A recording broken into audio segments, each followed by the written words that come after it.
de Oftalmología y Nefrología por la oportunidad de dar esta charla. Y aprovecho para la oportunidad también para saludar a mis grandes amigos, el doctor Chunga, su hijo, el doctor Agustín, mis grandes amigos como el doctor Javier Serralde, de Chinchón, Juan López, etc. Muchas gracias por esta invitación. En la película Karate Kid, el alumno Daniel San le dice a su profesor que le enseñe los mejores golpes para aprender karate. Pero el profesor le dice que lo primero que tiene que aprender es el equilibrio. Igual, en la úlcera venosa, lo más importante, más que el tratamiento, para comprender este tratamiento es necesario aprender la fisiopatología. El fracaso del tratamiento de la úlcera venosa se debe a un desconocimiento de la fisiopatología de esta enfermedad. El ser humano, en su evolución, cuando adopta la posición erguida, crea problemas al retorno venoso. La enfermedad varicosa prácticamente es un tributo que el ser humano te paga por haber asumido la posición erecta. La sangre venosa, para retornar al corazón, tiene que luchar contra la fuerza de la gravedad. La sangre tiene que regresar luchando contra la gravedad.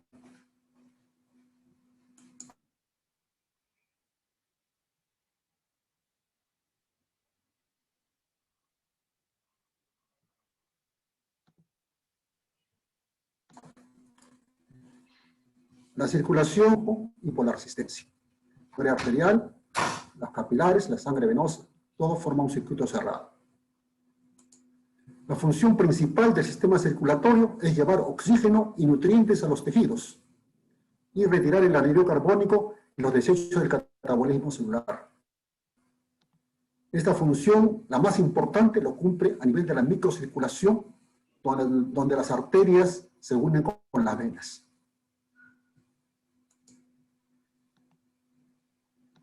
El retorno venoso depende fundamentalmente cómo está la persona. Puede estar de pie, puede estar sentado, puede estar echado, puede estar de cabeza. Entonces, hay facilidad o dificultad para retornar la sangre al corazón, dependiendo cómo está la persona. Cuando uno está echado, cuando uno está en decúbito dorsal, la sangre venosa retorna por la contracción cardíaca que impulsa la sangre por todo el circuito cardiovascular, es lo que se llama el vis a tergo, o por la respiración, ¿no? por el movimiento del diafragma, lo que se llama el vis a fronte. Entonces, uno sangre retorna al corazón en posición echada por estos dos mecanismos importantes, la contracción cardíaca y la respiración. Pero cuando uno adopta la posición de pie, hay una hipertensión venosa y la sangre, para vencer la gravedad hacia arriba, tiene que emplear bombas que están localizadas en los miembros inferiores, especialmente en la pierna. Entonces tenemos estas bombas que funcionan si uno mueve el pie. Uno mueve a nivel de la articulación del tobillo. El movimiento de la articulación del tobillo hace mover el pie y hace contraer los músculos de la pierna, y eso hace bombear la sangre. Entonces, la sangre retorna en posición de pie por el movimiento del tobillo especialmente, es decir, cuando uno camina. Para mejorar el retorno al corazón, lo más importante es caminar.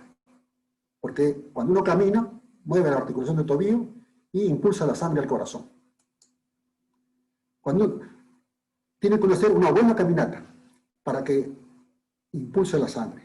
Cuando uno camina, las mujeres sobre todo cuando usan zapatos con tacos muy altos, uno no mueve el tobillo, prácticamente uno camina de punta, sin mover el tobillo. Entonces dificulta el retorno venoso. En los ancianos, cuando uno camina arrastrando los pies, no mueve el tobillo. Y también hay un retorno con mucha dificultad hacia el corazón.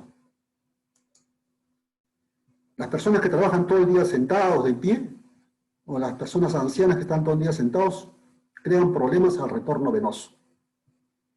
Y al final del día, estas personas tienen hinchazón en los tobillos, tienen edema. Vemos una bomba arterial que es la bomba del corazón, que es una bomba cardíaca, una bomba muscular que impulsa la sangre arterial. Y de las piernas tenemos una bomba venosa, dada por los músculos principalmente de la pierna, que se mueven, que funcionan cuando uno mueve el tobillo, impulsando la sangre de retorno al corazón. Tenemos unas bombas, tenemos un segundo corazón en las piernas. Este corazón venoso funciona con una contracción y una relajación. Cuando se contrae el músculo, bombea la sangre hacia el corazón. Cuando se relaja el músculo, la sangre del sistema venoso superficial pasa al sistema venoso profundo. La sangre, digamos, pasa del sistema venoso superficial al sistema profundo porque se abren las válvulas de las perforantes en la relajación. Entonces, para que funcionen las bombas, lo importante es la articulación del tobillo cuando se mueve el pie para bombear la sangre. Entonces tenemos unas bombas impulso aspirativas, término dado por el doctor Eugenio Bricio, que son estructuras anatómicas alrededor de las venas profundas, cuyo objetivo es impulsar la sangre centrípetamente hacia el corazón, luchando contra la gravedad. Para que funcionen adecuadamente estas bombas, es necesario que haya un aparato venoso competente. Las válvulas venosas tienen que estar bien. Entonces acá tenemos los músculos, las bombas, están, digamos, alrededor de las venas, y estas venas tienen que estar con válvulas venosas competentes para un buen funcionamiento de estas bombas. Que tenemos la musculatura sóleo-gemelar, que es la principal bomba de las piernas, de los miembros inferiores. La bomba venosa sóleo-gemelar genera una presión de 200 milímetros de mercurio durante la contracción muscular, para que la sangre sea bombeada hacia el corazón, en sístole. Cuando se pone de pie, la persona se eleva la presión venosa. Entonces, cuando uno camina, al contraer los músculos de la pierna, se disminuye la presión venosa por debajo de 30 milímetros de mercurio. Entonces, en la relajación muscular, la sangre pasa del sistema superficial al profundo, disminuyendo la presión en las venas superficiales, y esta disminución tiene que ser debajo de 30 milímetros de mercurio. Esa es función de las bombas venosas. Entonces, depende del grado de presión venosa para la incidencia de las úlceras venosas. Cuando la presión es por debajo de 30, no hay úlcera venosa. Cuando la presión va aumentando, porque las bombas se vuelven insuficientes, generando una alta presión en las venas, va aumentando la incidencia de ulceración. Los síntomas de la insuficiencia venosa crónica no dependen de las varices, sino de la falla de las bombas venosas. Entonces, cuando un paciente tiene varices, para que tenga molestias como dolor, edema, pigmentación, ulceración, claudicación, es decir, que además de las varices que tiene el paciente, está fallando las bombas venosas. Entonces, la función de las bombas venosas es, en sístole, vencerla, digamos, bombear la sangre hacia el corazón en cada paso, y la presión diastólica es mantener baja la presión entre cada paso, mejorando la nutrición y oxigenación, impidiendo la acumulación de productos de la degradación metabólica. En la relajación muscular, la sangre es succionada del sistema venoso superficial al sistema profundo, reduciendo la presión venosa superficial, por debajo de 30 milímetros de mercurio.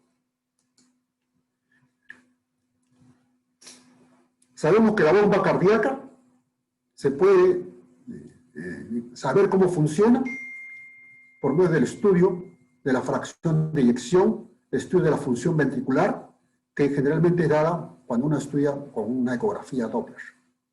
Uno ve la función, el grado de contracción muscular. Entonces, para saber cómo está funcionando el corazón, medimos la fracción de eyección. Igual también, cuando uno evalúa la función de la bomba venosa, uno puede saber cómo está funcionando esa bomba venosa sabiendo su fracción de eyección determinado por la pletismografía de aire.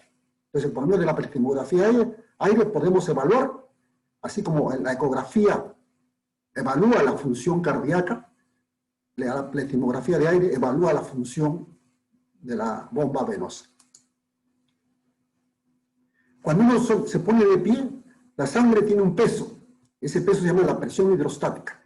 Conforme va, digamos, yendo de la aurícula hacia los pies, la presión va aumentando. Así tenemos que la presión hidrostática venosa superficial a nivel del tobillo es de 90 milímetros de mercurio, a nivel de la pierna es 60 milímetros de mercurio, a nivel del muslo es 30 milímetros de mercurio y a nivel de la aurícula derecha es de 5 milímetros de mercurio. Entonces hay un peso de la sangre en la posición de pie, ¿no? Más distal, más peso. Entonces, el sistema venoso profundo es un sistema de alta presión que tiene generalmente una presión de 200 milímetros de mercurio. Cuando uno está de pie, la presión generalmente es 90 milímetros de mercurio a nivel del tobillo. Cuando uno camina, esa presión debe caer por debajo de 30. Y cuando uno está echado, la presión baja todavía a 10 milímetros de mercurio. Aquí tenemos un sistema venoso profundo, sistema venoso superficial, las perforantes que están competentes. Entonces, cuando uno está de pie, la presión está en 90 a nivel del tobillo. Cuando uno camina, esa presión debe caer por debajo de 30 milímetros de mercurio. ¿Ve? En cambio, cuando hay una insuficiencia de las perforantes, la sangre pasa del sistema superficial, del sistema profundo al sistema superficial, creando una hipertensión venosa superficial. Cuando uno está de pie, la presión es 90, pero cuando uno camina, la presión no cae, se mantiene alta por el reflujo de la sangre. Entonces, normalmente cuando uno está de pie, la presión es 90, cuando uno camina, la presión debe caer por debajo de 30, y cuando uno se pone de pie, otra vez la presión se eleva a 90. Cuando las venas están incompetentes por una insuficiencia venosa crónica, la presión venosa se mantiene alta a la hora de uno camina. Y cuando uno está con una obstrucción venosa, la obstrucción es, digamos, es más severa, creando una presión más severa. Entonces, cuando uno camina, la presión es 30, cuando tiene varices esenciales, la presión puede llegar a 45 milímetros, y cuando uno tiene un síndrome postrombótico en el cual hay obstrucción, hay insuficiencia del sistema venoso profundo, la presión se eleva a 70 milímetros de mercurio. Entonces, cuanto más alta es la presión venosa superficial, más incidencia de úlcera. En decúbito dorsal, la sangre venosa retorna al corazón por el vis atergo, el vis afronte, tanto en la posición normal como en la que padece insuficiencia venosa crónica, aunque este sea severo. Entonces, cuando uno está echado, baja la presión de las venas. Entonces, cuando un paciente tiene hipertensión venosa por síndrome postrombótico, etc., uno puede indicar al paciente que se eche por periodos de tiempo, unos 10, 15 minutos, 3 veces al día, para bajar la presión de las venas, porque el problema es la hipertensión venosa superficial. Existe una relación directa entre el grado de movilidad del tobillo y la efectividad de la bomba muscular de la pantorrilla. Una forma también de evaluar el funcionamiento de la bomba es si el paciente mueve o no el tobillo con un goniómetro. Si hay digamos, mueve bien el tobillo. Cuando existe una limitación en el movimiento del tobillo, es un factor de ulceración venosa. Entonces, la eficiencia de las bombas venosas depende de la movilidad del tobillo y de la competencia de las válvulas venosas. De esos dos factores. Que las válvulas estén bien, que no tengan insuficiencia, que estén normales y que se mueva el tobillo. Entonces, uno puede evaluar la función de la bomba muscular de la pantorrilla, viendo cómo está el trofismo muscular, el rango articular con un goniómetro y por medio de la fuerza muscular del pie. Aquí tenemos la microcirculación, donde se cumple la nutrición de los tejidos. ¿Ve? Aquí tenemos el capilar arterial, el capilar venoso, aquí tenemos el conducto linfático. Entonces, a nivel arterial, que hay mayor presión, de 30 a 35 milímetros de mercurio, a nivel del capilar venoso, más o menos 20 milímetros de mercurio, entonces hay mayor presión en el sistema arterial, menor presión en el sistema venoso. Entonces, la sangre, por la ley de Starling, pasa por filtración, se filtra al líquido intersticial y luego, por reabsorción, regresa al sistema venoso. Parte del líquido que se queda en el sistema intersticial, que no regresa por la absorción, pasa al sistema linfático para que drene hacia las venas. Entonces, la función que cumple en la microcirculación es una función muy importante de nutrición de los tejidos. La úlcera venosa se debe fundamentalmente al daño que ocurre al sistema de la microcirculación, porque en ese lugar es donde se nutren los tejidos, se oxigena los tejidos y se elimina las sustancias de desecho metabólicos. Aquí tenemos el capilar arterial, el capilar venoso, y aquí cede el oxígeno. El oxígeno no va directamente a la célula, sino va al líquido intersticial. Y el líquido intersticial pasa a las células. Igual también cuando el anhídrido carbónico, digamos, se desecha al capilar venoso, también primero va al sistema, al líquido intersticial, y de ahí pasa al capilar venoso. En el intersticio, digamos, también puede ser drenado parcialmente, lo que no es absorbido por las venas, por la linfa. Y esta linfa luego va a desembocar en las venas. Y las venas desembocan en el corazón. Cuando existe una hipertensión venosa producto de un reflujo venoso, de un síndrome postrombótico, de una falla de bombas, entonces hay una serie de acontecimientos que ocurren en las venas, como éstasis de la sangre, los leucocitos se pegan a la pared, digamos, estos leucocitos liberan sustancias citoquinas que van a inflamar toda esta zona del intersticio, y los líquidos se van a acumular por una sobrecarga en el tejido subcutáneo, y va a haber edema. Se va a hinchar la pierna. Este edema puede deberse a una hipertensión venosa, a una alteración de la microcirculación y una sobrecarga linfática. Entonces, este edema, como ven en la parte anterior, el edema que se forma en este líquido intersticial, que hincha, digamos, todo el tejido intersticial, no deja que el oxígeno pase a los tejidos, y que el anhídrido carbónico se elimine por las vénulas. Entonces, todo esto crea dificultad en la nutrición de los tejidos. Entonces, el edema es, digamos, muy perjudicial a la nutrición de los tejidos. Por eso que el edema, digamos, es un enemigo muy importante que hay que combatir cuando el paciente tiene una úlcera, porque el edema no deja que se nutra, como le he dicho, bien los tejidos. ¿Cómo responde la piel a la hipertensión venosa? La piel responde con eczema, una dermatitis ocre o con una lipodermatosclerosis. Entonces, en la insuficiencia venosa linfática, venolinfática, existe una hipertensión venosa que va, digamos, a condicionar en retroceso alteración de la microcirculación, líquido en el intersticio que sobrecarga el sistema linfático y la pierna se hincha. También puede haber trastornos en la microcirculación, digamos, que van a condicionar también lesiones en la piel. Entonces, los peores enemigos de la úlcera venosa es el edema, que no deja nutrir bien a los tejidos y se agrega la infección. Entonces, para tratar la úlcera venosa, lo más importante es combatir el edema y la infección. Una úlcera crónica es una úlcera que no cicatriza pasado el mes. La úlcera aguda generalmente cicatriza pasando por 3 fases. El periodo inflamatorio, el periodo de proliferación y el último, el periodo de remodelación. Entonces, pasa por estas 3 fases hasta que cierra el tejido. Realmente, en 7 o 8 días ya pasa, el tejido cicatriza. Pero cuando el paciente tiene una úlcera crónica, este periodo inflamatorio se estanca. Hay un estancamiento de la fase inflamatoria. Tenemos una inflamación crónica, producto de una úlcera venosa, ¿no?, que se ha estancado en esta fase inflamatoria. Entonces, toda esta fase inflamatoria es producida por altos niveles de proteasas, bajos niveles de factores de crecimiento, una elevada carga bacteriana y radicales libres elevados.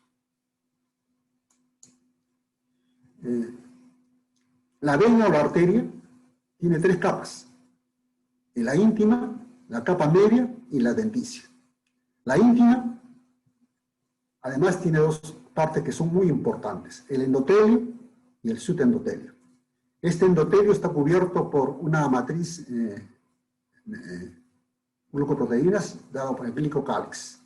La alteración de este endotelio con el glicocálix condiciona digamos, unas alteraciones inflamatorias que pueden provocar trombosis. En pacientes con várices se ha descrito enzimas que degradan y destruyen este glicocálix y dañan el endotelio.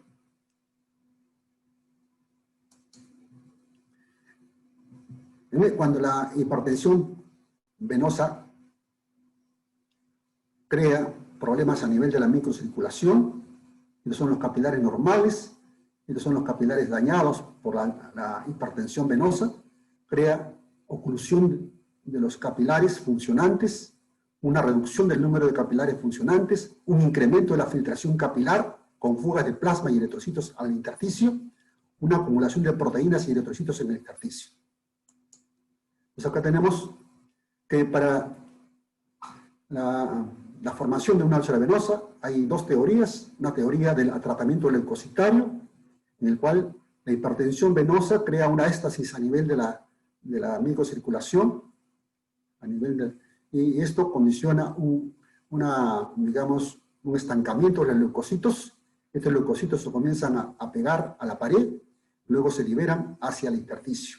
Cuando se liberan al intersticio, liberan citoquinas que están en el interior de los leucocitos, creando una tormenta de citoquinas a este nivel, a nivel del intersticio, produciendo alteraciones en el tejido celular subcutáneo. Igual también hay otra teoría, que es la teoría del CAF de fibrina. La hipertensión venosa crea un estado de hiperpermeabilidad aumentada a nivel de la microcirculación, se libera el fibrinógeno hacia el intersticio, el fibrinógeno se convierte en fibrina, y alrededor del capilar se forma un CAF de fibrina. Esta fibrina actúa como una barrera para la difusión del oxígeno, en los tejidos de la zona. Entonces, por fuera de estos capilares se forma una inflamación crónica, ¿no? Por liberación de citoquinas. Entonces tenemos que el reflujo venoso crea una hipertensión venosa.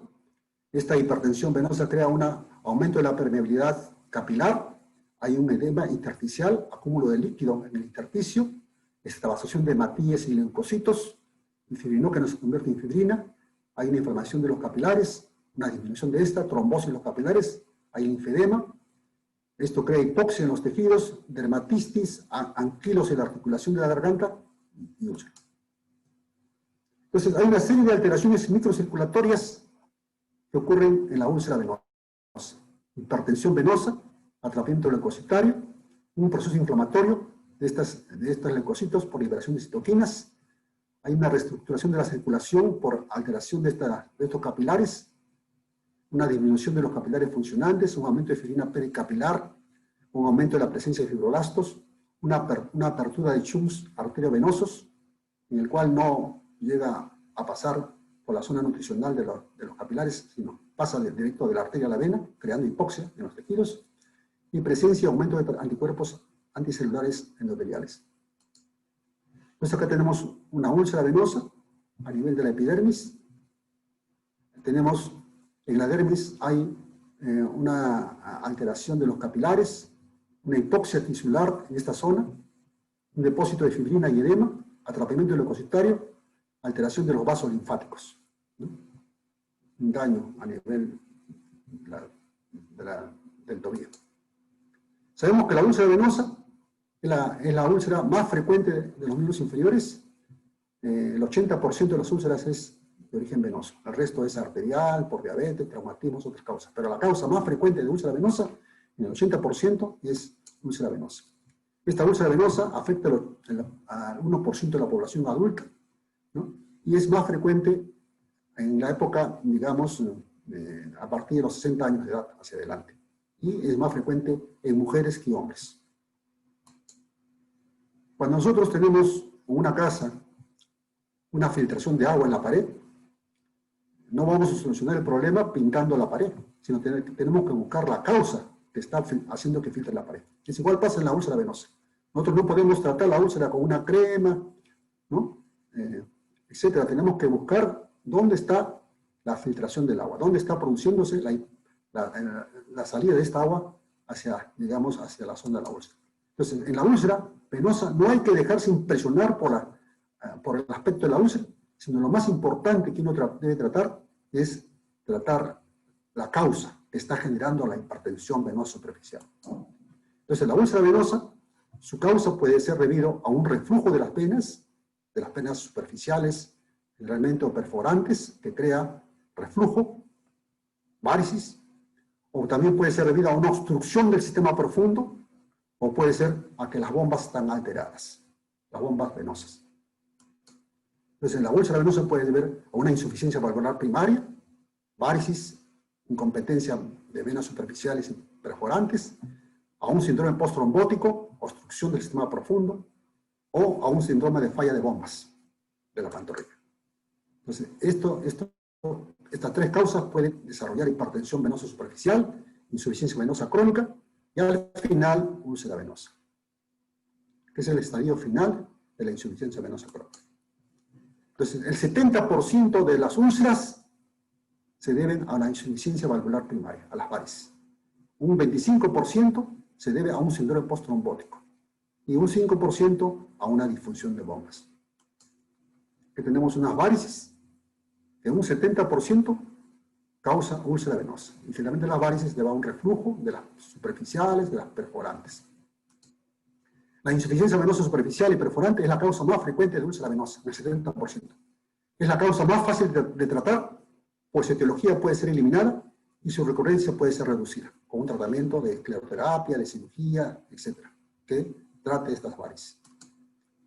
Pero existe también la trombosis venosa profunda, que en la fase aguda puede desembocar en una embolia pulmonar o después de un tiempo provocar un síndrome postrombótico. Porque tenemos una trombosis venosa profunda, aguda, que luego se resuelve por los mecanismos fibrinolíticos del cuerpo, deshace los trombos, pero las venas quedan dañadas, ¿no?, con obstrucciones, reflujos, dañando el sistema venoso profundo, las perforantes, y va a producir luego varices. Entonces aquí tenemos un síndrome postrombótico con una úlcera, por un síndrome postrombótico, se le hace la ecografía y se detecta que tiene obstrucciones en todo el sistema venoso profundo. El síndrome postrombótico se caracteriza por un compromiso del sistema venoso profundo. Es un paciente que tiene un mal pronóstico porque las úlceras van a ser generalmente de por vida, son úlceras difíciles de cicatrizar y son úlceras refractarias, son úlceras fácilmente recidivables. Hay obstrucción e insuficiencia del sistema venoso profundo. Aquí tenemos la insuficiencia venosa superficial, que con el tiempo daña las bombas y va a producir daños en la piel, pigmentación, induración, dermatitis, celulitis y al final la úlcera. La hipertensión venosa superficial es la causa fundamental de la úlcera venosa. Al final del síndrome postrombótico, de las varices o por la falla de bombas, se anquilosa la articulación del tobillo, no se mueve el tobillo y hay atrofia de la musculatura de la pantorrilla, atrofia de las bombas. Entonces las varices van a desencadenar úlcera venosa. Entonces lo más importante cuando un paciente tenga úlcera venosa, hay que ver si hay falla de bombas.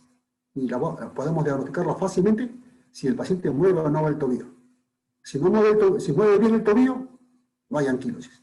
Si no mueve el tobillo, significa que hay anquilosis. Y eso significa que hay una atrofia de la musculatura de las bombas. Entonces hay un síndrome fleboartrósico, anquilosis de la articulación tiboestragalina, atrofia de la bomba muscular suelo-gemelar, hipertensión venosa permanente, una úlcera muy refractaria, úlceras que cierran y se abren. El tratamiento fundamental es la rehabilitación de la bomba muscular. Además del tratamiento en las venas, varices, hay que tratar las bombas. Sabemos que también hay lo que se llama la sarcopenia, que las personas, conforme van pasando la edad, a partir de los 30, 40 años, van perdiendo masa muscular. Esta masa muscular generalmente se da en las personas sedentarias, en las personas que, digamos, que no comen adecuadamente, baja de proteínas, y las personas, conforme va pasando la edad, van teniendo pérdida de la musculatura de la pierna, de los músculos en general, ¿no?, y también produciendo una sarcopenia que puede influenciar el mal funcionamiento de las bombas venosas. ¿Por qué algunos pacientes que tienen grandes varices no tienen úlceras? ¿Por qué algunos pacientes que tienen pocas varices tienen úlceras? Por las bombas venosas. Están más afectadas o menos afectadas. Entonces, el paciente que tiene varices más disfunción de bomba venosa, tiene úlcera venosa. Para que un paciente que tenga varices desarrolle úlcera venosa, es necesario que tenga disfunción de la bomba venosa. La úlcera venosa es difícil de cicatrizar y fácil de recidivar. La alta incidencia de recidiva se da si no se determina la causa de la úlcera. Muchas gracias. Muchas gracias. Muchísimas gracias, doctor Hugo Barriga, por su ponencia. Ahora vamos a continuar con la ponencia del doctor Juan Enrique. Por favor, doctor, comparta su ponencia y después de su ponencia ya vamos con la ronda de los comentarios de los panelistas y la ronda de preguntas, por favor. Active, por favor, su micrófono, doctor Juan Enrique. Listo. ¿Se me escucha? Sí, se escucha, doctor. Perfecto. ¿Pueden ver mi primera diapositiva? No, todavía no. A ver, hay que finalizar la...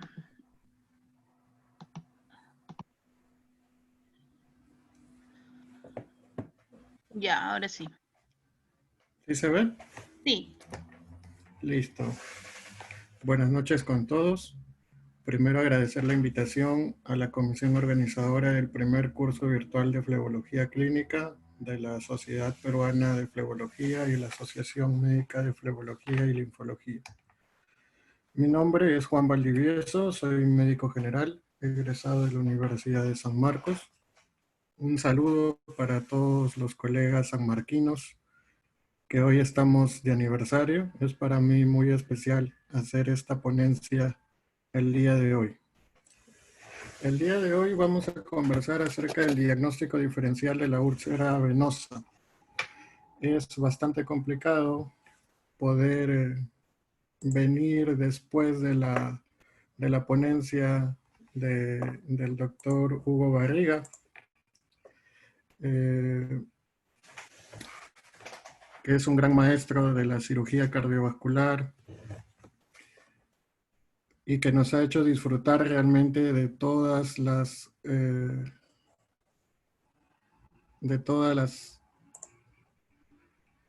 ¿se ve mi pantalla? Disculpen, porque me sale acá un mensaje. Se ve, pero se ve pequeño. Tendría que volver a presentarlo si es que tiene dificultad. A ver, vamos a volver otra vez. Disculpen. A ver, preséntela. A ver. Ya se ve. Muy bien. Esperemos que ahora sí todo vaya bien. Vamos a comenzar. ¿Por qué el tema del diagnóstico diferencial de la úlcera venosa en este curso? ¿Por qué no pasar directamente al tratamiento? Como sabemos, las varices es una enfermedad altamente prevalente en nuestro medio. Cerca del 30% e incluso algunos autores dicen que el 40% de la población general, en especial las mujeres, van a desarrollar varices a lo largo de su vida. Y al ser una enfermedad tan frecuente, pues va a tener este overlap con otras enfermedades que también causan úlceras en los miembros inferiores.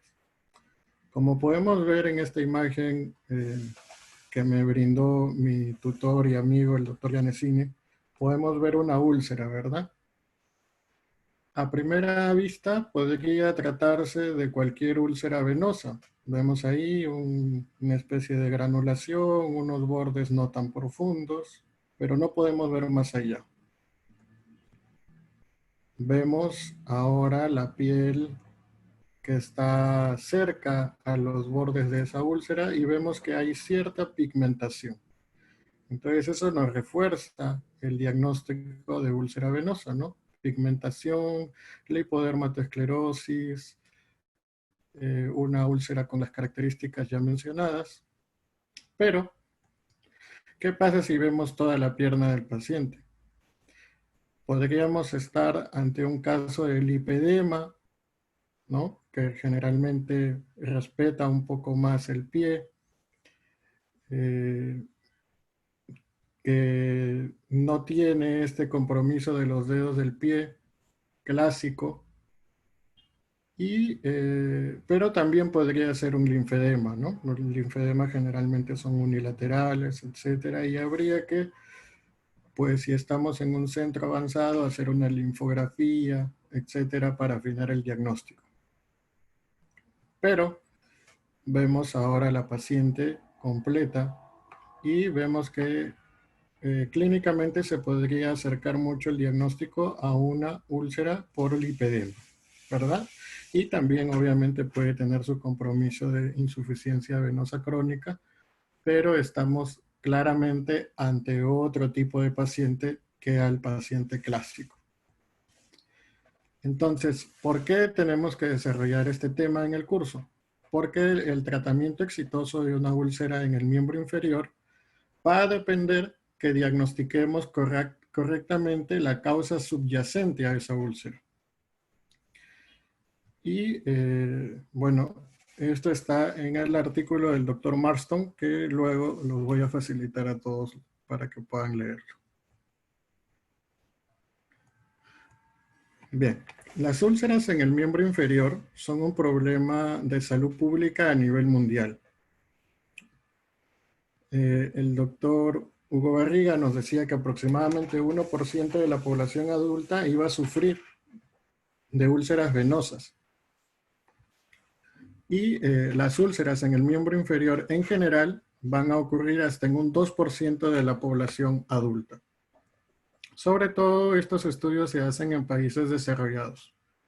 ¿Por qué hablamos que es un problema de salud pública si solamente contamos con una cifra de 1%, ¿no? A diferencia de las varices per se, que pueden llegar a ser 30 o 40% de la población general. Porque los pacientes con úlcera varicosa van a requerir un cuidado con muchos costos para el sistema de salud.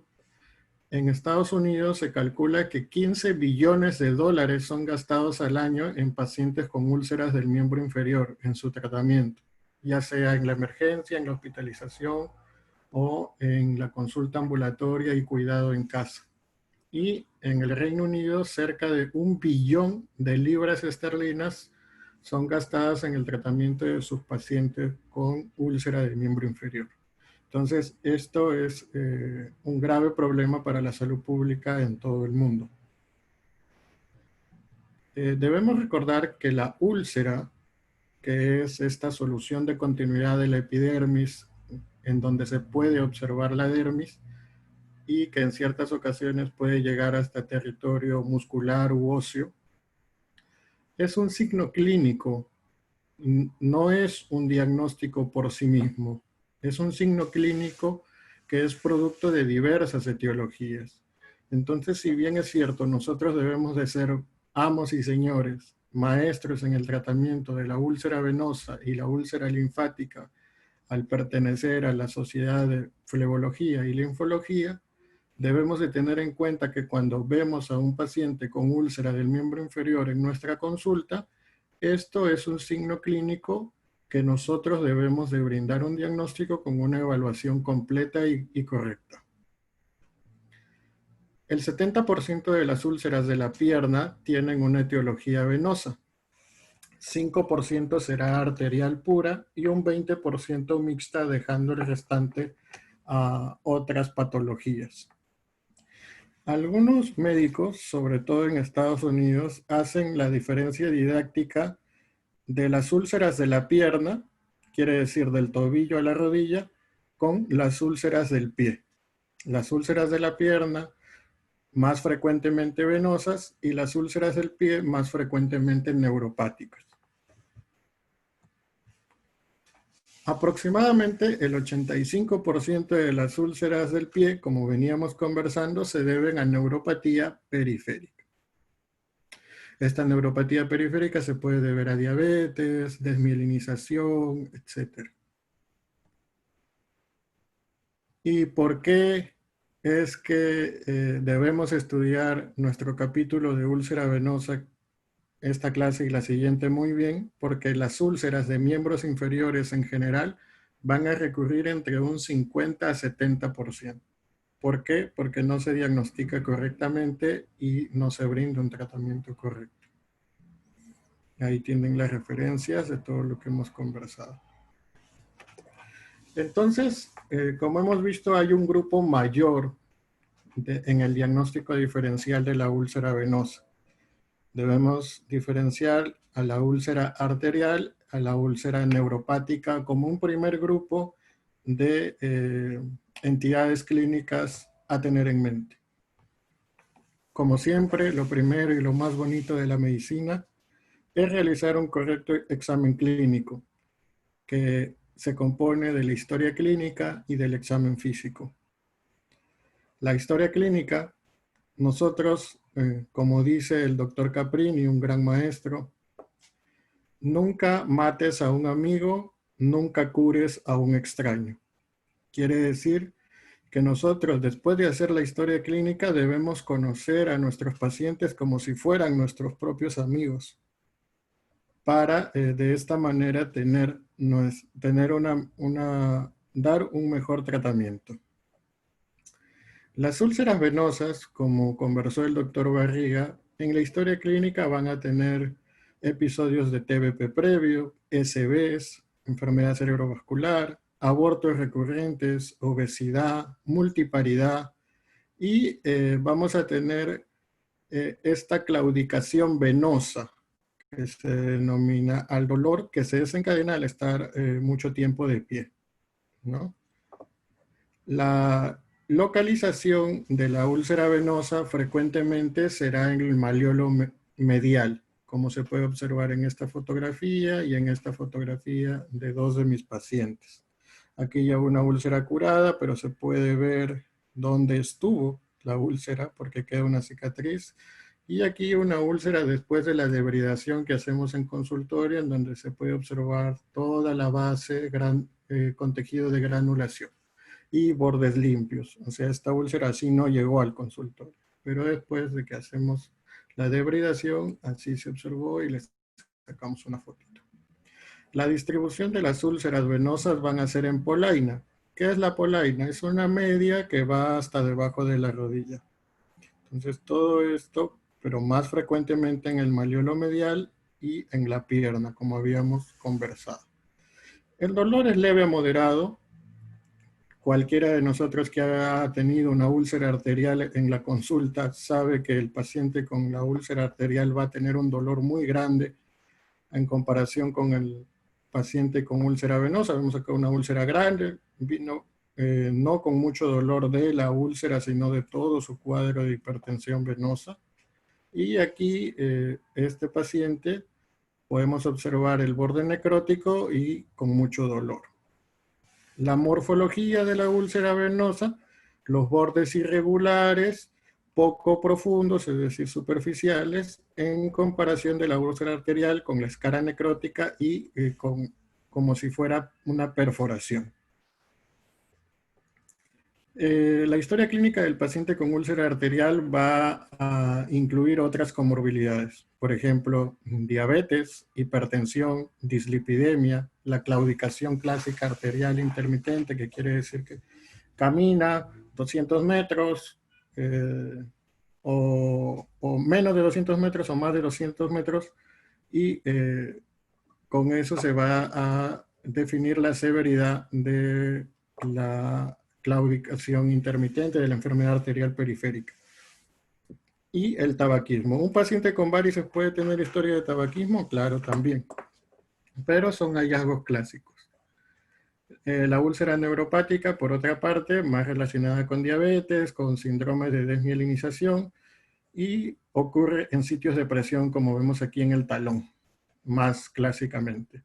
Y tiene el borde de la úlcera va a tener como un callito.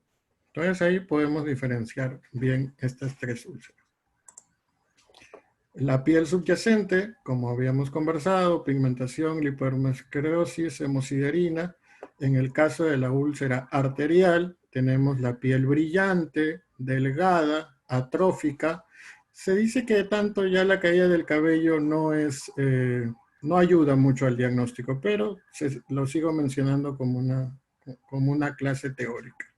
El callo que ya hemos conversado y otros hallazgos que podemos encontrar en la úlcera venosa, evidentemente las varices, el edema, que el doctor Barriga nos ha dado una clase magistral acerca de la fisiopatología del edema por úlcera venosa, por enfermedad venosa crónica, perdón, en la úlcera venosa, y la dermatitis por estasis. La dermatitis por estasis es una coloración un poco rojiza de la pierna, que se puede confundir a veces con celulitis, ¿no? Hay que tener cuidado, ¿no? Si no está caliente, solamente está eritematoso, puede ser una dermatitis por estasis que corrige con terapia de compresión.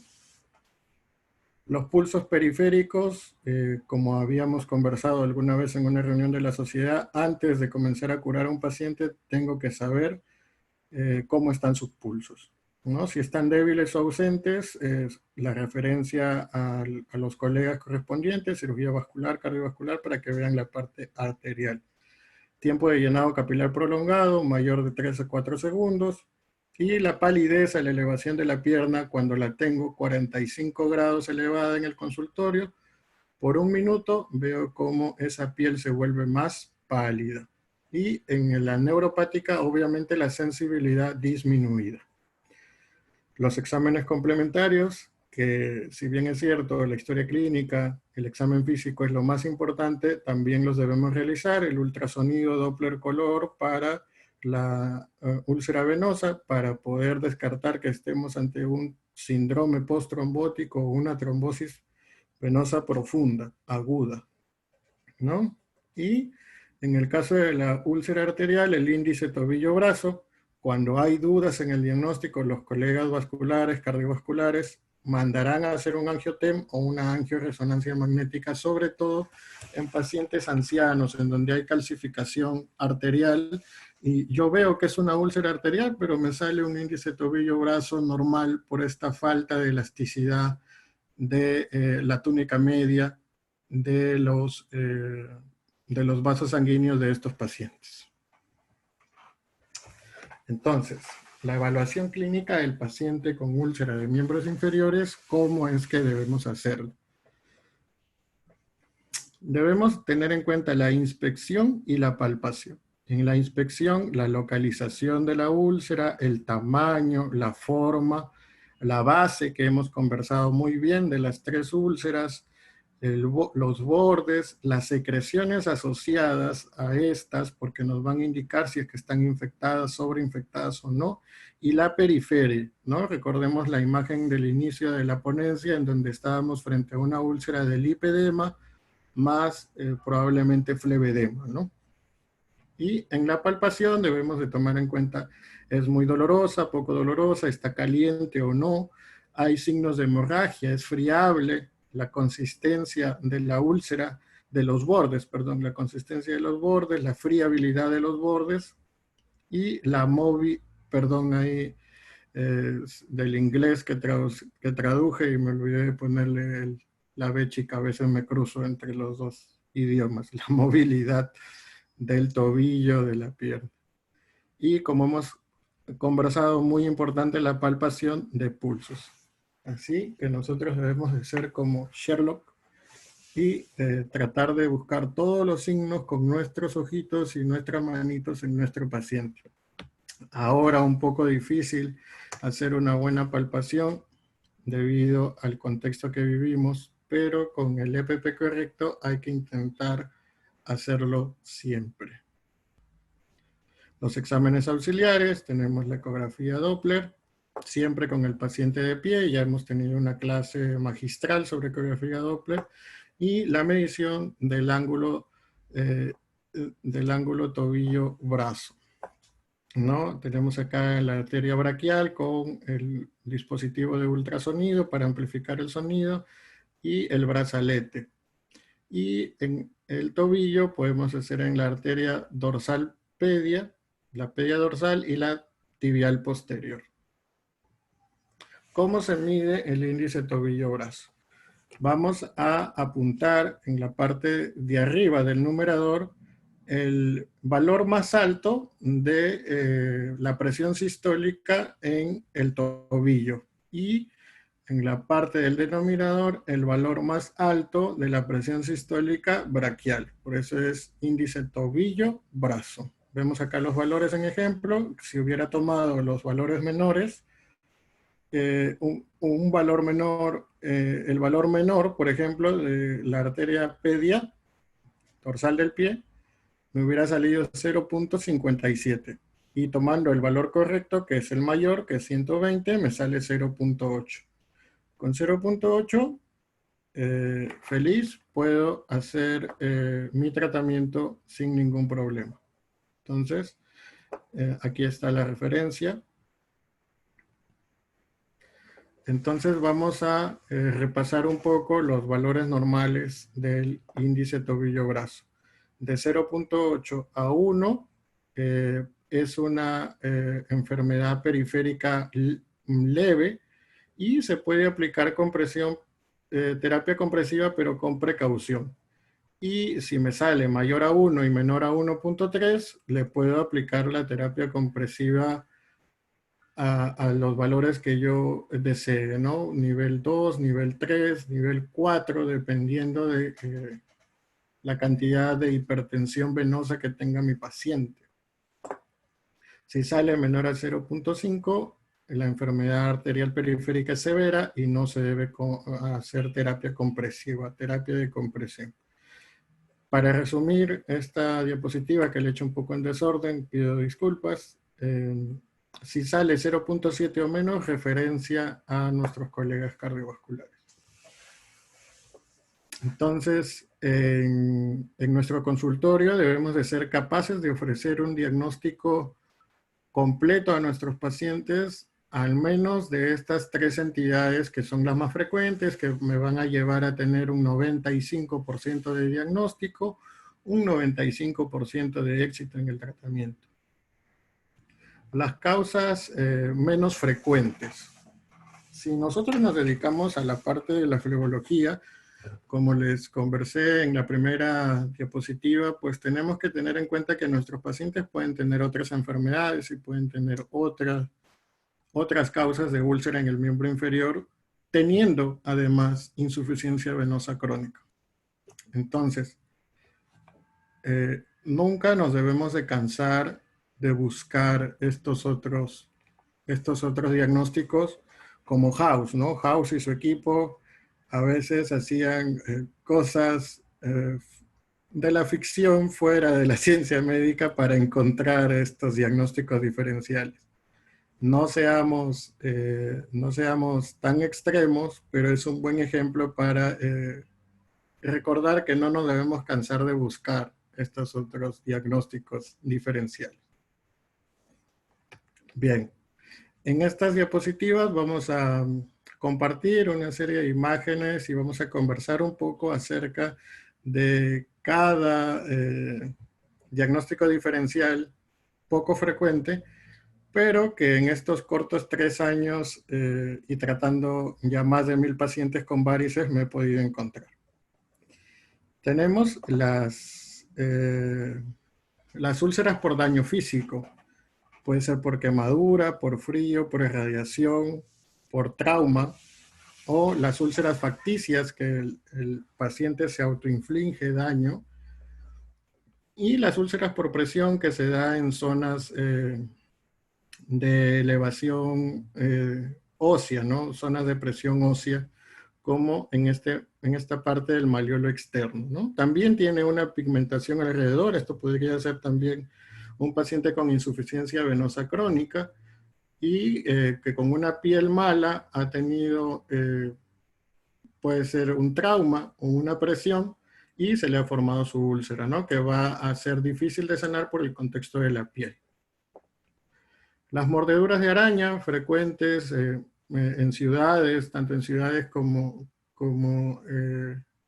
en el área rural. En las dos primeras imágenes podemos ver la lesión por Loxosceles reclusa. La primera lesión es la clásica ojo de buey.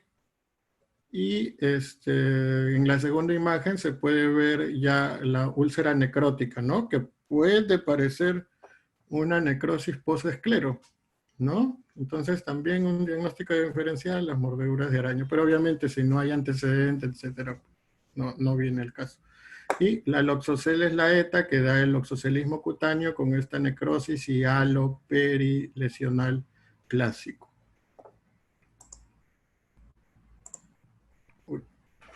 Las infecciones. En la primera imagen podemos ver una lesión de tipo de ectima causada por Streptococcus piógenes, o en la segunda causa puede ser por Staphylococcus aureus. Sí me ha tocado ver pacientes que, por ejemplo, iban muy bien en su tratamiento de la insuficiencia venosa crónica y tienen una infección intercurrente y se da esta aparición de múltiples úlceras pequeñas, ¿no? Con costritas, con material purulento que corresponden a ectima. La segunda imagen de el ectima gangrenoso, que se da por Pseudomonas aeruginosa. También me ha tocado ver pacientes con este tipo de lesión necrótica de bordes bien definidos y evidentemente al ser una infección por Pseudomonas tenemos que buscar un compromiso del sistema inmunitario, ¿no? Tenemos acá la goma sifilítica, que es el tercer estadio de la sífilis, en esta tercera imagen. Importante cuando es la sífilis primaria, dar tratamiento con penicilina G. Aquí se tiene que ver qué otra sobreinfección hay. Es un mal pronóstico aquí de estas lesiones. Y la cuarta imagen, podemos ver la UTA, la leishmaniosis cutánea, que es muy frecuente en la ciudad en donde me gusta a mí mucho ir y curar a mis pacientes, en Huánuco, los valles interandinos. Van a tener ustedes que tener este diagnóstico diferencial muy en cuenta, porque su paciente puede tener una úlcera más abajo, varicosa, y tiene también su UTA. Muy bien, pasamos a las vasculopatías. Estoy seguro que muchos, casi todos, debemos haber visto la vasculopatía libeloide, estas lesiones pequeñitas, cerca a una zona de atrofia blanca, que tiene que ver con una enfermedad autoinmunitaria, ¿no? Y la enfermedad de Buerger, con estas lesiones necróticas sacrales. Los estados de hipercoagulabilidad se van a caracterizar, todos sean innatos o adquiridos, por una púrpura palpable en la piel que podemos observar en esta primera imagen. Cualquiera de ellos, un SAF, una deficiencia de proteína C y S, factor 5 de Leydig, déficit de antitrombina 3, etc.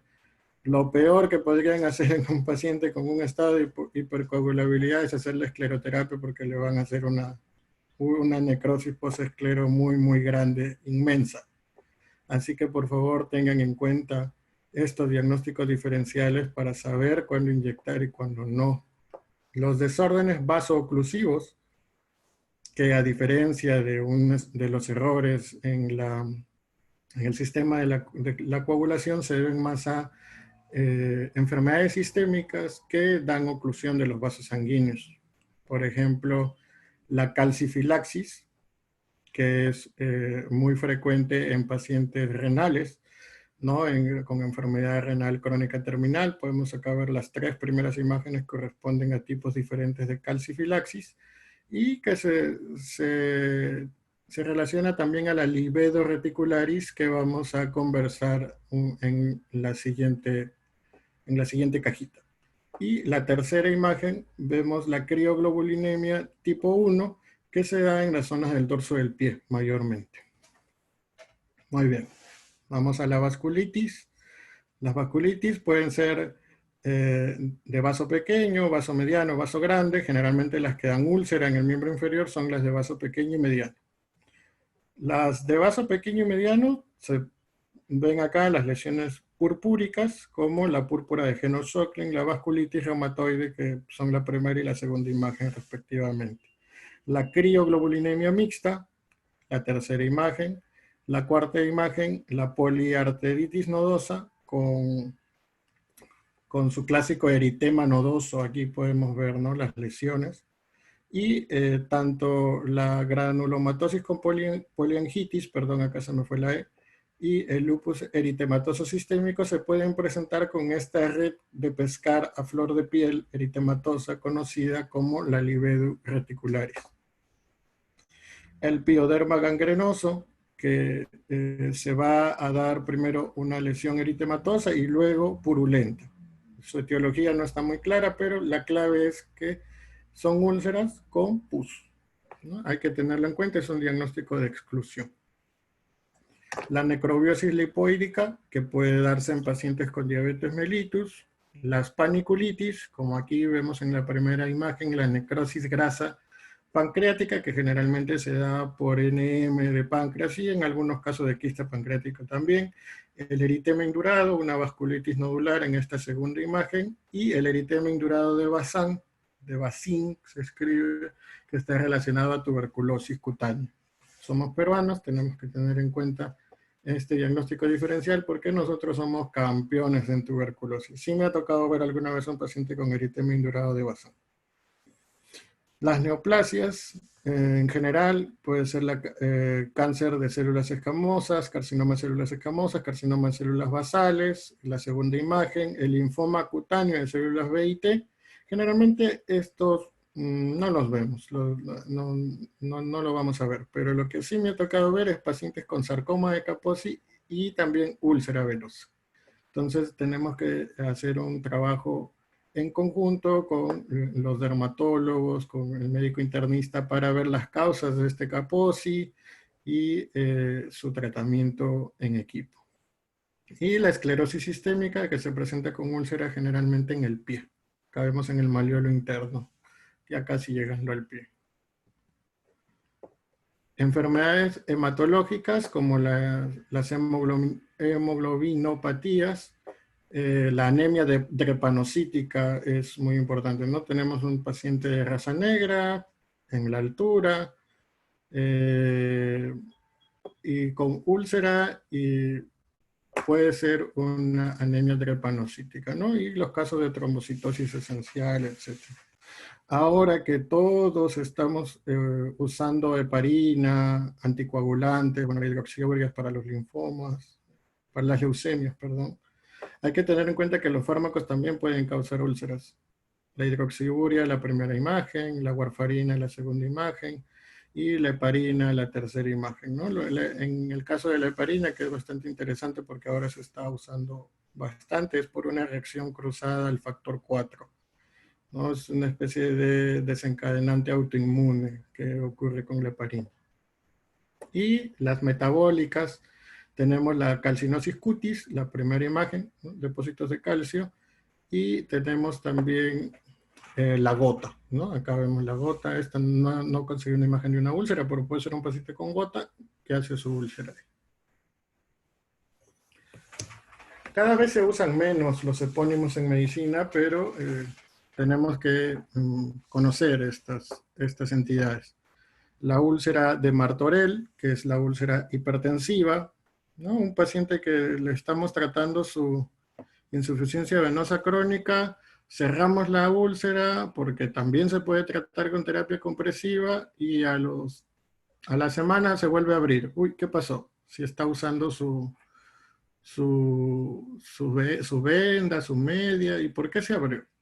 Entonces debemos de indagar si es que está tomando sus hipertensivos o pasó algo, ¿no? Porque de repente el paciente, mientras está yendo a tu consultorio, está controlándose perfectamente, pero ya le das de alta y se tira al abandono, como decimos los jóvenes. Entonces, tener en cuenta que la úlcera por hipertensión arterial se llama la úlcera de Martorell, puede ser pregunta de examen, por si acaso. Ya les dije una. Y la úlcera de Bartholin, que es una úlcera crónica que se maligniza. Entonces, si hay úlceras crónicas que se malignizan, ¿cuándo biopsiar? Esa es una pregunta casi filosófica de cuándo biopsiar una úlcera venosa. En la última revisión que pude estudiar fue del British Medical Journal, que recomendaba que si en 3 meses tu úlcera venosa no ha mejorado nada con el tratamiento que le das, con tu tratamiento estándar con el que mejoran todos tus pacientes, biópsiala, porque puedes encontrar sorpresas. Todos queremos ser buenos doctores, ¿verdad? Pero todos tenemos estilos diferentes. Está bien tener estilos diferentes, está bien ser único, no está mal. Pero para ser buenos doctores sí tenemos que partir todos de una base. Y eso es lo que está intentando hacer este curso. Mi exposición no va a ser muy extensa, ya estoy a punto de terminar. Pero lo que busca es incentivar en ustedes, motivar en ustedes a que leamos más, a que aprendamos más. Sí, flebología y linfología tenemos que dominar muy bien linfedema, flevedema, úlcera venosa, pero no por eso dejar de lado el diagnóstico diferencial, porque van a encontrarse pacientes. Creo que les he relatado de estas cosas raras. He visto 5 o 4 pacientes con estos diagnósticos. También he tenido pacientes con úlcera de Martorell, y serían 6. Entonces, no es tan poco frecuente en nosotros que vamos a recibir muchos pacientes con úlcera. No, nuestra población de úlcera no va a ser 1%. Va a ser 30%, 40% de tus pacientes van a tener úlcera. Entonces, todos debemos apuntar a ser buenos doctores. Y me estaba olvidando de una úlcera, ¿no? Todos ya vamos a terminar, pero nos falta la úlcera linfática o venolinfática, que puede deberse al linfedema primario, generalmente relacionado a malformaciones congénitas, o puede deberse al linfedema secundario, ¿no? Posoperado, cáncer, el cáncer per se o posoperado de cáncer, o el lipedema, que también algunos lo consideran dentro de las causas linfáticas. No, porque están muy desarrollados, por eso les decía que una alternativa de diagnóstico iba a ser la linfografía. Paciente con secuela de polio, vino como estaba a la izquierda, se le hizo su debridación, se le hizo tratamiento con escleroterapia y podemos observar que en la imagen de la izquierda pues tenemos esta secreción amarillenta que es clásica, conocida como linforrea. Entonces una úlcera venosa con linforrea, en este caso tenía ganglios inguinales palpables, tenía una leve linfangitis. Entonces, pensar en úlcera venolinfática, ¿no? Se le dio tratamiento antibiótico, se debridó la úlcera, se cerró la varice incompetente, la vena incompetente y todos felices. Lo que quiero decir de esta experiencia con este paciente fue que este paciente tenía 20 años de interconsultas a cirugía cardiovascular, dermatología, trasplantes de piel, ecodopplers negativos. Entonces, recordemos que solamente vamos a encontrar reflujo en 30% de pacientes con varices. Entonces, que hagas tu ecodoppler y te diga que no tiene reflujo no quiere decir que no tiene varices. Hay varices que no van a ser captadas por el ecodoppler y nosotros clínicamente vemos que está alimentando la úlcera y cerramos esa varice. Como pasa al revés también. Ojo, tampoco para que no haya problemas al final de la clase. Como también pasa al revés. Tienes al paciente con la úlcera, no ves la varice nutriente y el ecodoppler te permite ver ese reflujo que no lo veías con la clínica. Más o menos eso pasa en 1 cada 100 pacientes, puedo decir, pero sí pasa. Entonces, si queremos llegar al 100% y no quedarnos en el 99%, debemos hacer un examen completo. Como les decía antes, este es un enfoque de la flebología. que espero ustedes puedan tomar lo mejor de cada maestro para hacer su práctica más segura, más eficiente para todos sus pacientes. No quiero terminar sin antes invitarlos al 10º Encuentro Interuniversitario en Flebología, Linfología y Estética a darse en Dubái en enero de 2022. Va a ser, creo que, el evento más grande en flebología post pandemia, así que esperamos poder participar. Ahí está el escudo de nuestra sociedad, en la última fila, el tercer escudito, la Sociedad Peruana está presente en el 10º Encuentro Interuniversitario en Flebología, Linfología y Estética de Dubái, enero 2022. Mientras tanto, esta es una invitación de la Bwin Foundation de parte de mi amigo y mentor, el doctor Sergio Yanesini. Mientras tanto, pueden escribir todas las fake news en flebología que vayan encontrando, ahora que estamos llenos de fake news, en la página de la Bwin Foundation, bwinfoundation.com, Fake News Free Project. Ahí pueden escribir lo que encuentren en cualquier idioma. Pueden escribirlo en español directamente sin necesidad de traducir. Al final de la exposición dejaré el link en el grupo de WhatsApp de nuestro grupo que tenemos, donde compartimos diversas actividades, etcétera, educativas, en donde en este camino al 10º Encuentro Interuniversitario en Dubái vamos a tener diversas actividades académicas en donde serán bienvenidos todos. Pero, mientras tanto, el 2022 está muy lejos, así que este sábado a las 11 de la mañana, hora de Perú, GMT-5, están invitados por la doctora Wasila Taja al Saturday Night Brain Talk de Latinoamérica, África. Los temas van a ser ASVAL, 10 años de experiencia por el doctor Pitaluga, y selección de los pacientes para técnicas que preservan la safena por el doctor Yanesini. El ASVAL es una técnica para preservar la safena, una técnica quirúrgica para preservar la safena, y con el doctor Yanesini vamos a ver qué pacientes son elegibles para estas técnicas o no. Ya se ha demostrado que tratando muchas veces el sistema venoso superficial, las tributarias, la safena puede volver a ser suficiente. Entonces, de eso va a tratar esta reunión. Los esperamos a todos.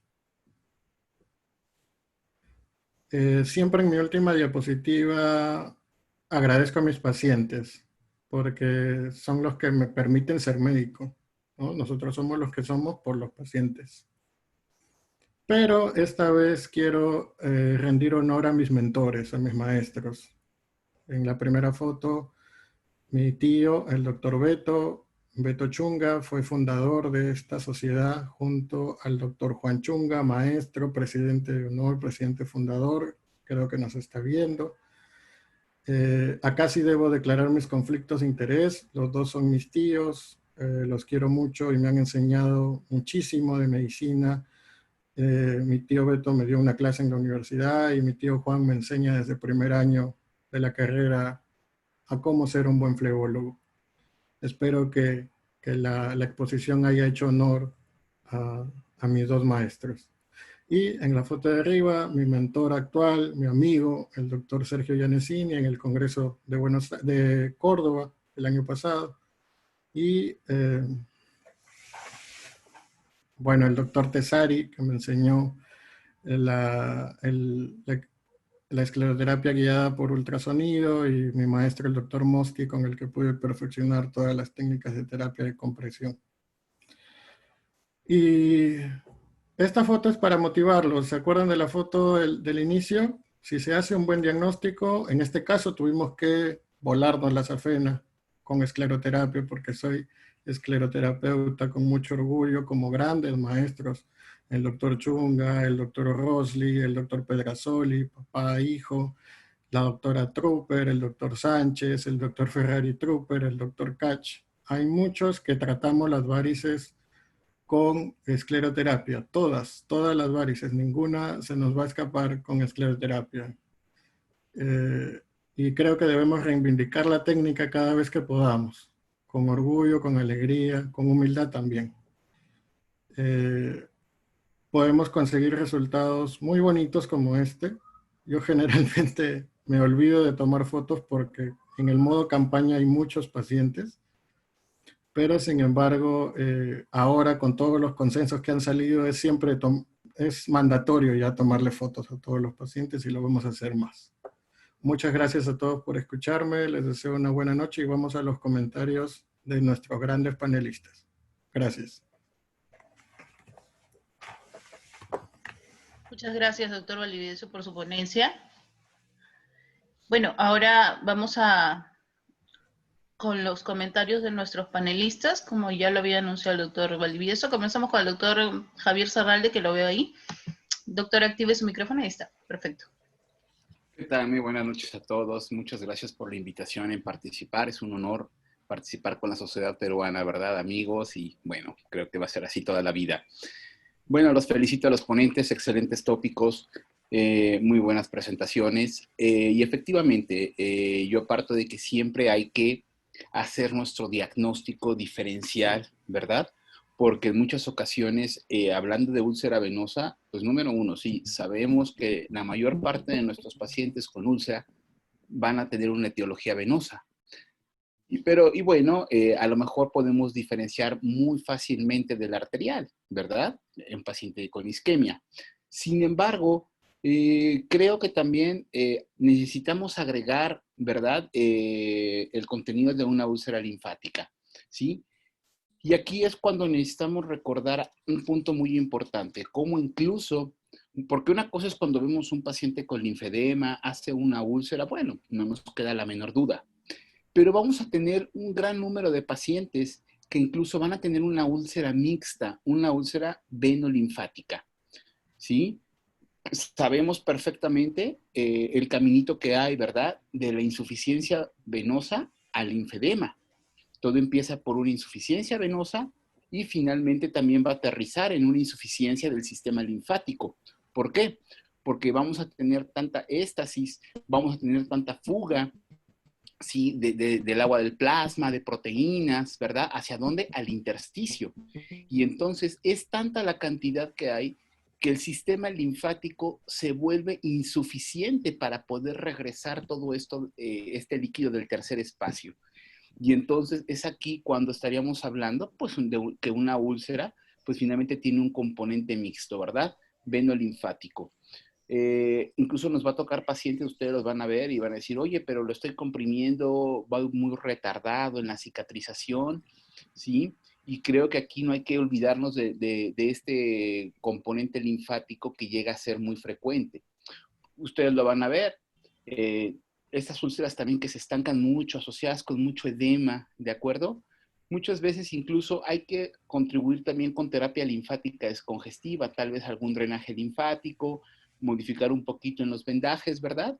Y bueno, ya posteriormente todo su manejo como debe, ¿no? En lo particular, ustedes lo saben, yo me he vuelto muy fan de la terapia compresiva inelástica, ¿sí? La cual pues nos ha demostrado tener muy buen efecto, ¿verdad? En el manejo de las úlceras, tanto venosas como venolinfáticas, ¿sí? ¿Por qué? Porque nos incrementan la presión de trabajo, ¿verdad? Cuando el paciente está deambulando, está contrayendo sus músculos y menor actividad en la presión de reposo, ¿ok? Mi comentario por el momento. Gracias, doctor Javier. Doctor, acá lo vi, al doctor Eber Cataño. Sí, buenas noches ante todo. Bueno, Buenas noches. no he tenido, no he tenido la oportunidad de ver la presentación del maestro doctor Barriga. Tarde me conecté por motivos laborales, pero bueno, escuché bien la presentación del doctor Valdivieso, muy buena presentación, y creo que el tema de la úlcera es algo muy importante para nosotros, porque si bien es cierto, sabemos que gran parte de nuestra población sufre de varices en general, hablamos prácticamente de un 50%, sin embargo, pues la incidencia de la úlcera también es bastante alta, ¿no? Y como decía Valdivieso, de repente se dice que afecta al 1 o 2% de la población general adulta. Sin embargo, para los que vemos varices, vamos a tener de repente hasta un 30% de nuestros pacientes con úlcera varicosa. Es más, hay días que no sé, del total de pacientes que ves, más del 50% son por úlcera. Entonces, debemos saber manejar bien y debemos partir de un correcto diagnóstico. Y es muy importante tener en cuenta el diagnóstico diferencial. ¿Por qué? Porque tenemos que saber qué tratamos, ¿no? No podemos meter de frente esclerosante a algo a una herida si no sabemos o no estamos seguros de que es una úlcera varicosa. Ya hemos visto las características muy bien definidas, ¿no? De que es una úlcera de bordes irregulares, siempre sobre una piel ya con dermatoesclerosis, no vamos a ver ninguna úlcera varicosa, siempre yo digo, sobre una piel sana. Todos los alrededores de piel sana, no va a haber úlcera varicosa, ¿no? Puede ser una úlcera Martorell, en fin, puede ser una úlcera arterial, como también muy bien lo ha definido el doctor Valdivieso. Y pues tenemos que tener claro, siempre la clínica va a mandar. Para mí siempre va a mandar, ¿no? Los exámenes auxiliares tipo el ecodoppler son auxiliares. Siempre un buen diagnóstico clínico y bueno, efectivamente también hay casos en que vemos la úlcera, perdón, la varice que tiene digamos, el reflujo y es la centinela la culpable, ¿no? Porque vamos a tener casos fáciles, donde vemos el paciente de repente con una úlcera varicosa y los cordones varicosos ahí dirigiéndose hacia la úlcera, tú dices, bueno, este es fácil. El pronóstico para el paciente va a ser fácil, pero vamos a encontrarnos con esas úlceras donde vemos la úlcera y no podemos ver cuáles son las venas o las varices que están contribuyendo a que se forme esa úlcera. Ese es, digamos, de repente esos son los casos donde se puede recurrir un ecodoppler. O también la parte clínica es importante. A veces puedes palpando con el dedo, ¿no? Entonces, viendo el recorrido, la parte anatómica, puedes explicar dónde está esa vena varicosa y lo puedes tratar, ¿no? Entonces, yo, por ejemplo, no uso el ecodoppler, pero sí, desde mi inicio, uso también un Doppler continuo, esos pequeñitos, ¿no? Que lo tengo ya desde hace más de 10 años, que sí me ayuda porque hay piernas con una piel oscura, donde no puede ver la varice, pero sí le escuchas con este pequeño Doppler y logras encontrarlo y también en esa misma zona lo inyectas y logras pues finalmente de repente eliminar la vena que está produciendo varices, ¿no? Porque así pasa. De repente te elimina todas las varices, pero si no encuentras esa varices que está realmente alimentando a la úlcera, no va a cerrar. Y también los que me están de repente escuchando y son cirujanos, yo antes operaba la variz, soy cirujano, también a veces nos pasaba eso, que operábamos al paciente, ¿no? Y resulta que después de la operación la úlcera no cerraba. Habíamos eliminado toda la varices, pero la úlcera no cerraba. Teníamos que volver de repente a hacer una cirugía con anestesia local, ubicando la vena que enferma, o sea, la varice que producía, y recién logramos, pues, eliminar, ¿no? Entonces, en el tema de úlcera es bien interesante, sí hay que tener mucho criterio y ver bastante el diagnóstico diferencial, ¿no? Eso es por ahora mi comentario. Felicitar, muy buena exposición al doctor Valdivieso. No tuve, como digo, oportunidad al maestro Barriga, pero ya le escuchaba en otras oportunidades. Sé que él es un apasionado de las úlceras en general, de las heridas, ¿no? Gracias, doctor Cataño. Doctor López, su comentario, por favor. Buenas noches, Anita. Buenas noches a los colegas que nos asisten. Gracias por estar aquí.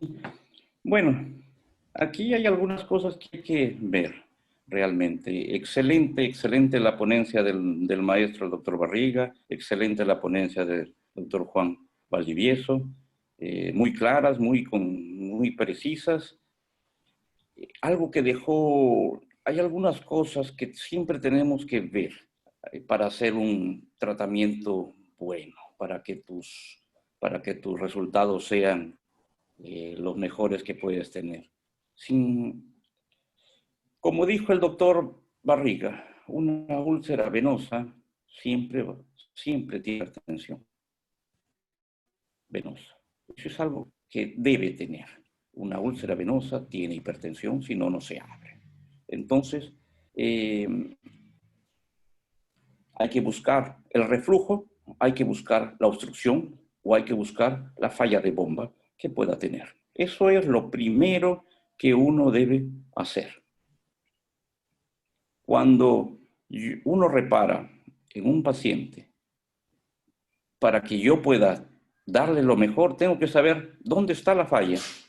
Al ojo, bueno, los felicito porque eso, ya me han llegado muchos pacientes que yo los veo al ojo, pero haciéndole un mapeo correcto, definimos dónde está. Y en el mapeo no solamente vemos la alteración hemodinámica, generalmente yo me he dado cuenta que los pacientes que tienen úlcera venosa o tienen una vena safena insuficiente del origen, desde el origen de la vena en la unión safeno-femoral hasta la parte distal, o tienen un drenaje en una tributaria anterior o posterior, la cual va directo hacia la úlcera, que es la parte medial, o tienen una perforante de las tibiales posteriores. O la safena parva. Las perforantes y la safena parva son las principales causas de úlcera varicosa. Si usted coge un Doppler y va a ver que se le resuelve su vida viendo eso. 1. 2. Cuando uno usa un Doppler también va a ver el acúmulo de líquido, porque tiene hipertensión venosa, y también se puede pensar en un problema linfático asociado, porque la linforragia que bien nuestro colega Juan nos mencionó, cuando tú haces un Doppler, ves el acúmulo de líquido justamente en la pierna, en la parte distal. Entonces también te orienta. O sea, 3. Cuando yo veo durante el tratamiento que realmente la pierna no cierra, bueno, hay que pensar, sí, en los posibles diagnósticos diferenciales de una úlcera de difícil manejo. Pero clínicamente, lógico, por la característica de la úlcera, como dijo el doctor Eber, en una piel sana que tenga un huequito, que no tenga nada de hiperpigmentación, nada de bordes, así no puede ser una úlcera venosa. Entonces, eso es lo que se ve, lo que se palpa es importantísimo. ¿Y cómo lo voy a diagnosticar? Y lógico, como dijo el doctor Serralde, la mayoría, hay muchas que tienen un componente linfático. ¿Por qué? Porque justamente el éstasis no consiguen, la pierna se hincha, se edematiza y tenemos el componente linfático en la gran mayoría. Por eso la compresión es fundamental. La compresión, un tratamiento de varices sin compresión no es tratamiento. Lo primero, lo que los médicos generales deben entender es eso. Para yo tratar, lo primero que debo hacer es compresión. ¿Pero por qué? Por la fisiopatología, por la hipertensión venosa. Eso sería mi comentario, y que siempre va a causar polémicas. Pero eso fue lo que quise decir. Muchas gracias, doctor Juan. Ahora vamos a pasar con las preguntas. Tenemos la pregunta del doctor Juan Estaba. Felicita a los ponentes y la pregunta va dirigida al doctor Barriga acerca de su opinión sobre obesidad como factor de riesgo fisiopatológico, productor de insuficiencia venosa y úlceras venosas en ausencia de disfunción valvular y fallo de bomba. Doctor, por favor, encienda su micrófono.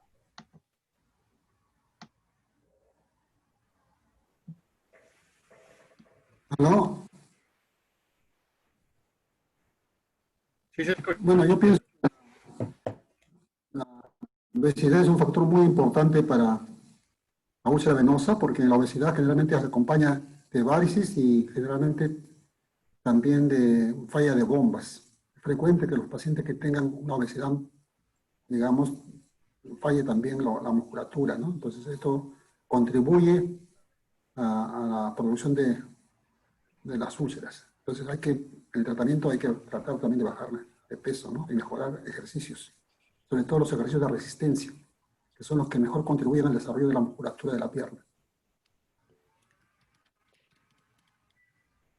Ese sería mi comentario. Gracias, doctor Hugo. ¿Alguno de los panelistas tiene algún comentario respecto a la obesidad como factor fisiopatológico?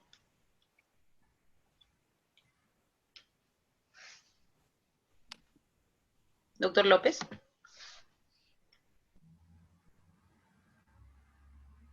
Claro, es un factor.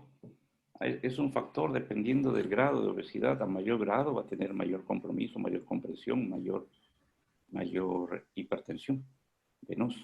Eso, y sobre eso lo vemos cuando vemos a nuestros pacientes. Los pacientes más gorditos son los que menos le vemos las venas y son los más graves muchas veces. Y jóvenes. Son los que más jóvenes comienzan con una enfermedad venosa. Generalmente cuando tú los ves ya están en un CIAP4 y fácilmente pueden evolucionar para una úlcera varicosa.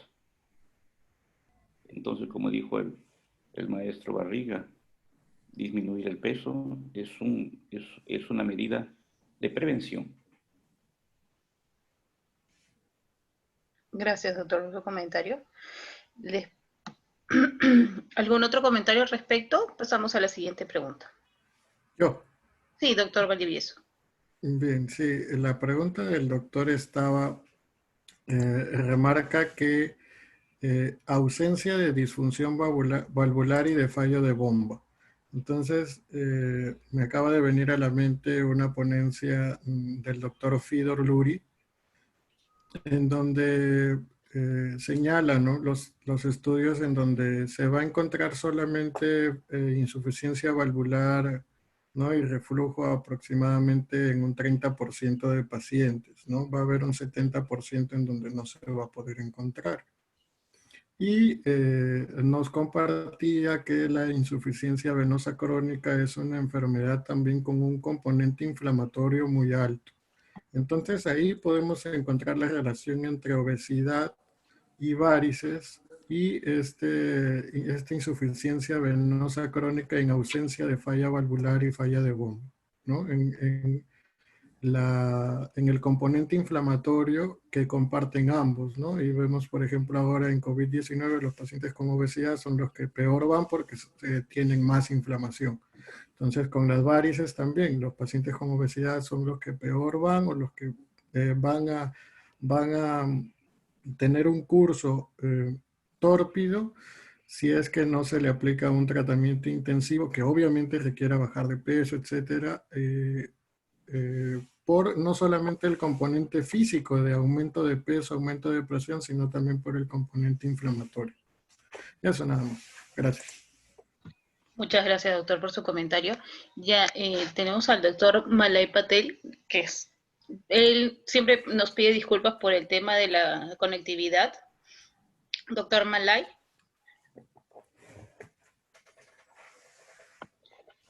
Are you there?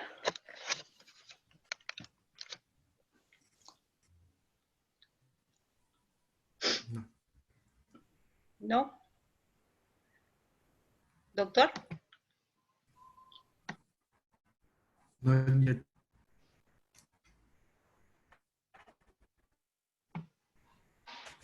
yes. Can you hear me and see me? yes. I'm here. We cannot see you, but we can hear you. I'm online. Hello. Hi. Hello, hello. Can you hear me? Yes. Oh, good. I stopped my video because of the internet connection problems.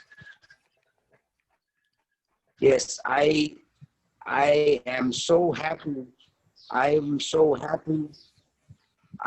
happy to see such wonderful presentations about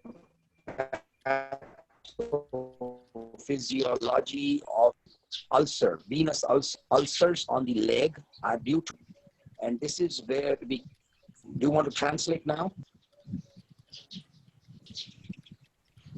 Dr. Malay, I had a problem with, I couldn't hear you because the connection.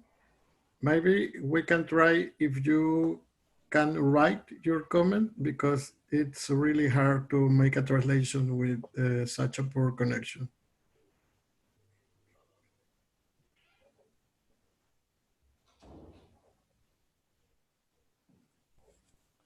doctora Ana. Sí, parece que está la conexión. Bueno, Sí, la conexión. ya le pediré que me escriba por interno su comentario. Después tenemos la pregunta de la doctora.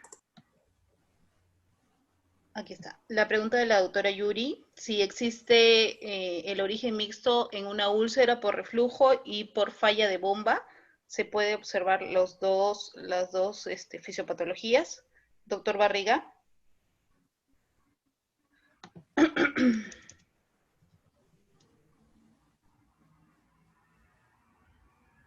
Encienda por favor su micrófono, doctor. Aló. Bueno, generalmente, como ya les he mencionado, un paciente que tiene úlcera, generalmente las varices se acompañan de falla de bombas. O sea, las varices de por sí solas no da úlcera. La varice, para que dé úlcera, tiene que tener acompañamiento de una falla de la bomba venosa. Gracias, doctor. Sí, ya lo habíamos escuchado para que le quede fijo el tópico a la doctora. El doctor Henry nos pregunta cómo es el tratamiento de la úlcera arterial y cuál es la diferencia con el tratamiento de úlcera venosa. Doctor Serralde.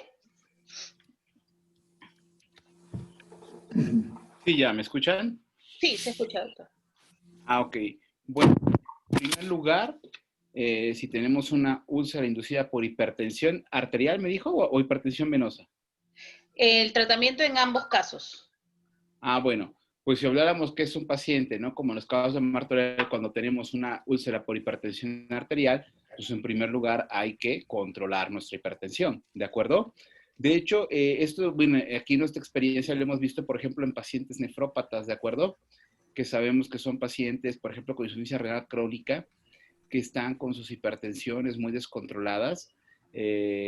Bueno, son pacientes que cuestan un poquito de trabajo, ¿no? Lo que hemos visto con ellos y, bueno, manejado en conjunto aquí con nuestro equipo es incluso hasta el uso de vasodilatadores, ¿de acuerdo? Para lograr controlar esta hipertensión. ¿Sí? Usamos calcio antagonistas y vasodilatadores para poder controlar. Ahora, en el caso de una úlcera venosa, o así que vaya a la redundancia, por hipertensión venosa, pues por default sabemos que la etiología de las úlceras venosas pues van a tener un componente hipertensivo, ¿verdad? ¿Por qué? Porque estamos rebasando los 35 milímetros de mercurio, ¿no? Lo que serían las venas tibiales posteriores. Ahora, en estos pacientes, pues finalmente el tratamiento de la terapia compresiva sería la primera opción terapéutica. Hablemos elástica, inelástica, multicapa, ¿sí? La que ustedes gusten y manden y estén acostumbrados a utilizar. Lo que sí hay que considerar, si es un paciente que está en hipertensión venosa, entonces es un paciente que va a requerir una presión, ¿sí? Que compita con esa hipertensión venosa de mi paciente. Por lo cual, pues necesitamos utilizar, por ejemplo, los vendajes multicapa para hacer el efecto vamos, creciente en cuestión de la compresión, o bien los dispositivos, por ejemplo, inelásticos como los velcro ajustables, ¿de acuerdo? Que nos permite ir ajustando la compresión en nuestros pacientes, ¿verdad? Entre 30 a 40 milímetros de mercurio es la presión con la que yo inicio, claro, siempre y cuando no existe una contraindicación en el aspecto de que hay una enfermedad arterial ahí periférica, y entonces por eso es muy importante conocer el índice tobillo graso de nuestros pacientes. En algunos casos tendremos que incluso incrementar la presión por arriba de estos 40 milímetros de mercurio. Son pocos los pacientes, pero sí se llegan a dar.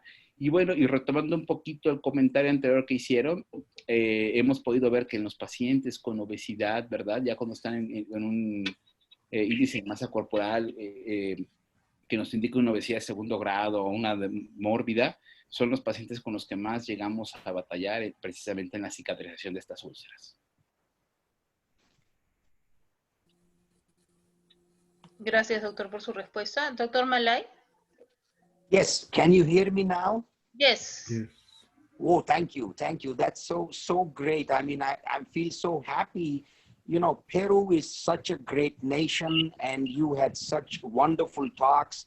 It is so, I mean, it's not surprising that we have the same venous problems. Will you translate now? Sí, yes. El doctor Malay está muy feliz de estar con nosotros aquí. Dice que Perú es una gran nación y que para él no llama la atención que tengamos los mismos problemas venosos Perú e India. And I see the pathology, and we share a lot of common problems.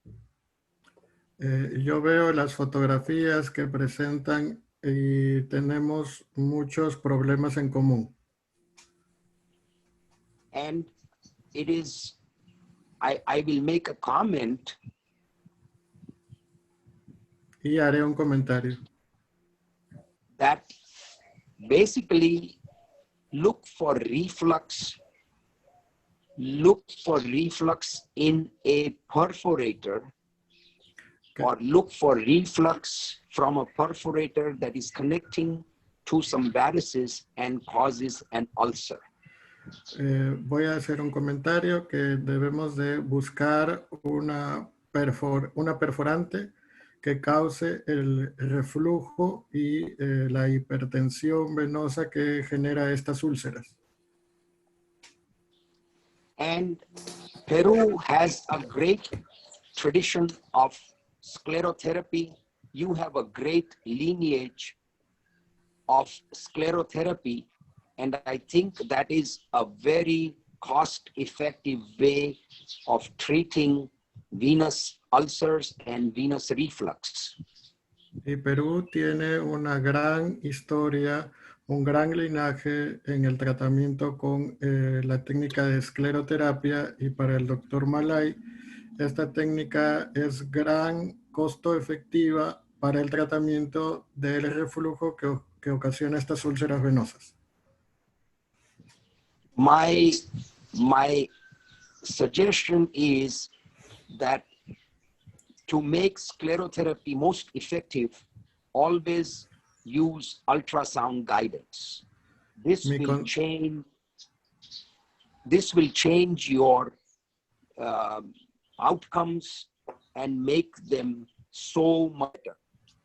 Mi consejo es para mejorar, para hacer mucho mejor nuestra técnica con escleroterapia, siempre usen ultrasonido, guía por ultrasonido. Con esto van a tener resultados extraordinarios.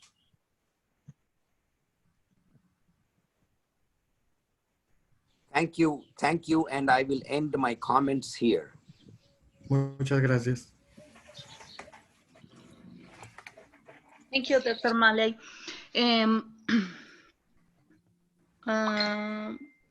Bueno, acá el doctor Miguel Oturbe pregunta acerca de ¿a qué se debe la pérdida de la vellosidad en la piel perilesional de la úlcera?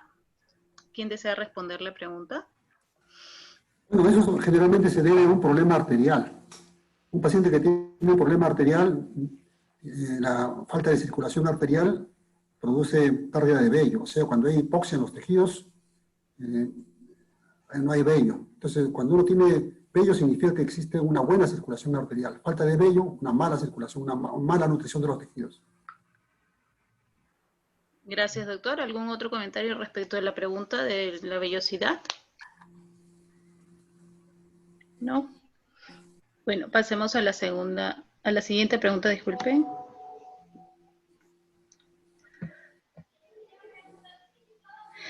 Doctor Barriga, ¿sigue utilizando las ondas rusas para coayudar el tratamiento de úlceras vasculares? Bueno, yo mi trabajo mucho es en úlceras, generalmente arteriales, venosas, y empleo mucho agentes físicos como complemento al tratamiento, digamos, básico, ¿no? Entonces empleo no ondas rusas, sino TENS para mejorar la circulación arterial, para producir células madre, como angiogénesis. Utilizo la magnetoterapia, que me parece que es un equipo muy bueno para mejorar la microcirculación, el equipo que mejor ayuda en la microcirculación y la magnetoterapia, tanto en úlceras arteriales como venosas, y tratamientos, digamos, farmacológicos, ¿no? Pero Los agentes físicos ayudan bastante en la cicatrización de las úlceras. Gracias, doctor, por la respuesta. Recuerden que esta es la primera parte de la clase de úlceras. El siguiente miércoles tenemos la parte de lo que es el tratamiento. Ya no tenemos más preguntas. Si los panelistas quieren hacer algún comentario adicional. De la doctora Ingrid Aguilar. Como le digo, doctora Ingrid, la siguiente clase es acerca de tratamiento. Hoy queríamos fijar la fisiopatología y el diagnóstico diferencial.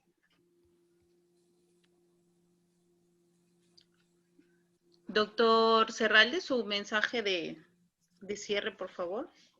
Bueno, pues básicamente recordar que nuestras úlceras venosas van a ser asociadas a la hipertensión venosa, ¿sí? Y que finalmente si nosotros conocemos, comprendemos la fisiopatología, pues podremos otorgar a nuestros pacientes el tratamiento adecuado, ¿verdad? Corregir esta hipertensión venosa, pues que serán los tópicos que se verán en la próxima sesión, ¿sí? Y muy importante, claro, hacer siempre nuestro diagnóstico diferencial, porque yo siempre les digo, no toda úlcera es venosa, y nos vamos a encontrar ciertos pacientes donde batallemos, y yo creo que uno de los errores que vamos a cometer es que no hicimos un diagnóstico diferencial.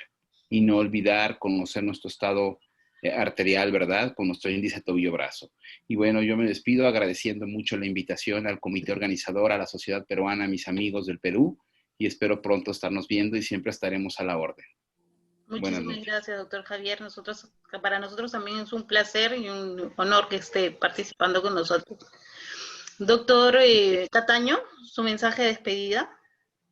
Sí, bueno, siempre tener un diagnóstico correcto es lo más importante para luego hacer un buen tratamiento, y dentro del diagnóstico, pues tener el diagnóstico diferencial, como se ha revisado, ¿no? Tener en cuenta las características principales de una úlcera varicosa, que va a ser la que más frecuentemente vamos a ver como úlcera de los miembros inferiores. Sin embargo, pues siempre no olvidar las otras causas que se han mencionado, ¿no? Quería también no dejar por alto la obesidad, que mencionaba hace rato, no puede intervenir. La persona con sobrepeso tiene 7 veces más posibilidad de desarrollar varices, ¿no? Y también esto, uno de los factores es, como mencionó, el proceso inflamatorio, que es más, digamos, más latente en ellos. También es porque hay una presión intraabdominal aumentada, ¿no? Entonces, y muchas veces, incluso si bien es cierto el tratamiento, pero muchas veces los pacientes con bajar de peso no mejoran a veces su problema de varices miembros, y si es úlcera, también de todas maneras va a ser un complemento importante, ¿no? Finalmente, agradecer a ustedes nuevamente por la invitación, y bueno, será hasta una próxima oportunidad. Gracias. Felicitar a los expositores. Muchas gracias, doctor Cataño, por su participación. Doctor López, active su micrófono, por favor. Gracias, Anita. Bueno, no me queda más que felicitar al profesor Barriga por su excelente exposición, al doctor Juan Enrique por su excelente exposición, a los colegas todos. Y algo que sí debe quedarnos en nuestra cabeza, algo fijo, es que la úlcera venosa se desarrolla por hipertensión venosa. La úlcera arterial por falta de irrigación. Entonces, hay que tener siempre en claro diferenciar eso. ¿Por qué? Porque cuando yo voy a tratar una hipertensión venosa, comprimo. Y si es arterial, voy a peorar la insuficiencia arterial. Entonces, hacer el diagnóstico es de extrema importancia saber diferenciar eso. ¿Por qué? Porque una úlcera venolinfática se le va a hacer hipercompresión. Entonces, no hay problema porque eso se asocia. Si uno no sabe que es venolinfática, haciendo compresión igual va a mejorar eso. Pero si no puede pasarse una úlcera arterial o con un componente arterial, y para eso el examen clínico, por eso sirve la ecografía tanto venosa como arterial. Por eso es importante que todo flebólogo domine esa técnica. No lo digo yo, lo dicen los maestros. Entonces, eso sería mi punto a ver. Si sabemos diagnosticar, tendremos menos fallas y tendremos un mejor resultado. Gracias. Gracias por la presencia de todos. Gracias, doctor López. Doctor Barriga, ¿quisiera dar algún mensaje final de despedida o la pregunta del examen de repente? Bueno, primeramente quería agradecer la oportunidad de dirigirme a todos mis amigos de la Sociedad de Flebología y Linfología. Y quería remarcar que la úlcera venosa es lo más frecuente de las úlceras del miembro inferior, 80%, que es una úlcera muy recidivante si no se trata la causa. Por eso es muy importante, antes de tratar la úlcera, saber si es debido a una parálisis, debido a un trombótico o debido a una falla de bombas. Muy importante diferenciar esto para tratar la úlcera. Y también es muy importante tratar la trombosis venosa aguda, porque si el paciente, a causa de la trombosis aguda, hace un síndrome postrombótico, le malogran la vida a la persona, porque va a tener una úlcera de por vida, una úlcera que se va a cerrar y se va a abrir. Entonces es muy importante que cuando un paciente tenga una trombosis aguda, se trate adecuadamente para prevenir el síndrome postrombótico. Eso es todo. Gracias. Gracias, doctor Barriga. Doctor Valdivieso. Gracias por la invitación. Ha sido un honor compartir la sesión como ponente con el maestro, el doctor Barriga. Ha sido para mí un honor escuchar a todos mis maestros comentar y enseñar acerca de lo que me apasiona tanto, que es la flebología. Y nada, ya escuchando todos sus mensajes finales, yo no tengo nada más que decir, salvo decir que la he pasado muy bien. Espero que haya podido aportar un granito de arena y que Dios los bendiga y se cuiden mucho. Gracias. Muchísimas gracias. Gracias a todos, a los profesores del día de hoy y los participantes. No se olviden que en nuestra siguiente sesión tenemos la segunda parte de úlcera venosa, manejo sobre todo, y que es el próximo miércoles también a las 8 de la noche. Estaré colgando esta clase en el canal de YouTube dentro de unas horas. Y me estaba olvidando, el doctor Malay me indicó que tenía que retirarse porque él está comenzando su día, así que tiene que ir a trabajar. Muchas gracias a todos por participar. Hasta luego. Hasta luego, buenas noches. Y un saludo en especial al doctor Barriga, quien tenía el gusto que un ratito que no lo veía. Sí. Gracias a todos. Hasta luego. Buenas noches, hasta luego. Saludos a todos. Chao. Ya nos comeremos un cabrito, doctor. Gracias. Gracias. Hasta Muchas luego, gracias. saludos a todos. No, gracias.